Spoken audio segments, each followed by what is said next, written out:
Hello welcome everyone. আজকে আমরা আলোচনা করব এবং অ্যানালাইসিস করব নিফটি ব্যাংকে নিয়ে কালকের জন্য। কালকে মার্কেট কোন সাইডে যাবে।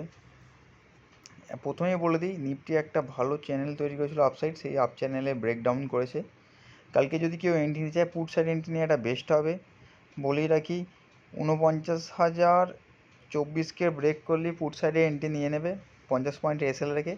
প্রথম যেটা টার্গেট থাকবে সেটা হলো 48,960, দ্বিতীয় যেটা টার্গেট থাকবে সেটা হলো 48,890, তৃতীয় যেটা টার্গেট থাকবে সেটা হলো 48,800, এবং যদি ফোর্থ টার্গেট বলা হয় সেইটা হবে 48,750।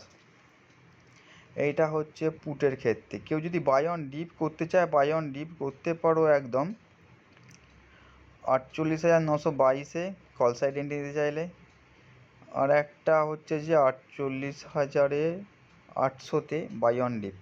এই জায়গাটার মধ্যে এই 48,880 আর 48,795, এই দুটো জায়গার মধ্যে যদি একটা হ্যামার ক্যান্ডেল বা বুলিশ ক্যান্ডেল শো করে এবং সেই ক্যান্ডেলে হাই ব্রেক করলে তবে এন্ট্রি নেবে কল সাইডে, না হলে কিন্তু নয়, কারণ মার্কেট পুট সাইডে যাওয়ার চান্সটাই বেশি। সবথেকে বড় যদি রেজিস্ট্যান্স বলা হয় সেইটা হলো 49,289, দ্বিতীয় বড় রেজিস্ট্যান্স 49,389। এই দুটো জায়গায় এসে যদি মার্কেটে বা যদি ক্যান্ডেলে একটা বিয়ারিশ ক্যান্ডেল ফর্ম করে, সেই বিয়ারিশ ক্যান্ডেলটা হ্যাঙ্গিং ম্যান হতে পারে, শুটিং স্টার হতে পারে, ইভিনিং স্টার হতে পারে, ডোজি হতে পারে, গ্রেভস্টোন ডোজি হতে পারে, ঠিক আছে। ওই ক্যান্ডেলটার লোকে ব্রেক করলেই পুট সাইডে এন্ট্রি নেবে। কোন জায়গার মধ্যে? 49,283 থেকে 49,992। এই জায়গায় যদি মার্কেট ওঠে তাহলেও কিন্তু মার্কেট নিচের দিকেই যাবে।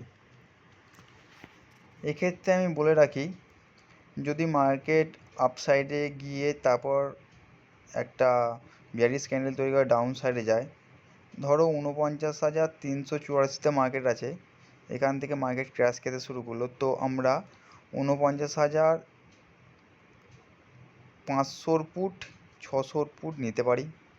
ধরো মার্কেট 49,281 থেকে ক্র্যাশ খাওয়া শুরু হলো বা ডাউন সাইড যাওয়া শুরু হলো, তাহলে আমরা কি করব? 49,300 ফুট 49,400 ফুট নেবো। আর যদি মার্কেট ঠিক এই জায়গাটা মানে 49,042-কে ব্রেক করে, তাহলে আমরা কী নেবো?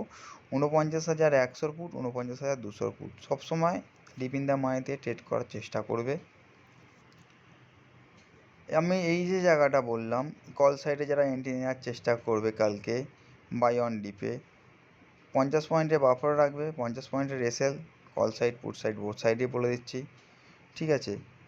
48,800-র কলটা নিতে পারো আর 700-র কলটা নিতে পারো, ঠিক আছে, কিংবা 48,600-র কল ডিপ ইন দ্য মানিতেও নিতে পারো। এই দুটো জায়গা হচ্ছে খুব ইম্পর্টেন্ট। তো ভেরি একদম আমি ডিপলি বলেছি, এই জায়গাটাকে ফলো রাখো। কালকে মার্কেট ডাউন সাইডে যাবে, পুরো ফুল ড্যাম শিওর। আমি বলতে পারি সবথেকে বেটার হবে 49,100-র পুটটা নেওয়া কিংবা 49,200-র পুটটা। আমার সবথেকে বেশি টার্গেট দিচ্ছি 49,200-র পুটটা বা 49,300-র পুটটা। আমি এখানে মার্ক করে দিচ্ছি 49,200-র পুটটা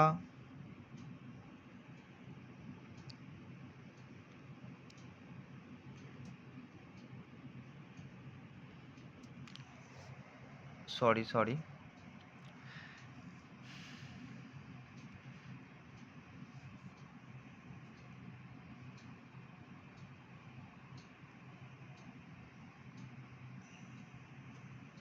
49,200-র পুট এবং 49,300-র পুট, এই দুটো, ঠিক আছে, এই দুটো কিন্তু কালকে ফুল এফেক্টিভ হবে, খুব ভালো জায়গায় যাবে, ঠিক আছে।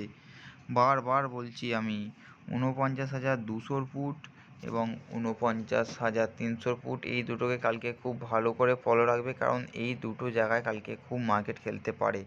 কল সাইডে আমি বলেই দিয়েছি, কল সাইডে যদি কেউ এন্ট্রি নিতে চায় তাহলে কল সাইডের কি বলেছিলাম,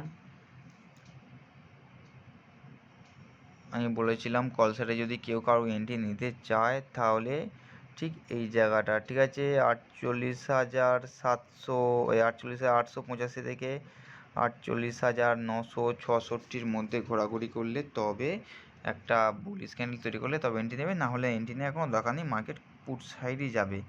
মার্কেট অনেকটা বড় র্যালি দিয়ে দিয়েছে এবং আমি কল সাইড পুট সাইড আরেকবার রিপিট করে দিচ্ছি। 48,800-র কল এবং 700-র কল, পুট সাইডে 49,200-র পুট, 49,300-র পুট এবং 49,100 পুট। তাহলে কী হলো, 49,100, 49,200, 49,300 পুট এবং কল সাইডে 48,800, 48,700, 48,600-র কল। এই জায়গাটা একটু ভালো করে ফলো রাখবে। কালকে মার্কেট কিন্তু এই 6টা যে বললাম কল এবং পুট এর মধ্যে ভালো মুভ পাবে, একটা বড় মুভ পাবে। যদি ভিডিওটা ভালো লেগে থাকে লাইক, কমেন্ট, শেয়ার, সাবস্ক্রাইব করে দেবে। আজকের জন্য এতটাই।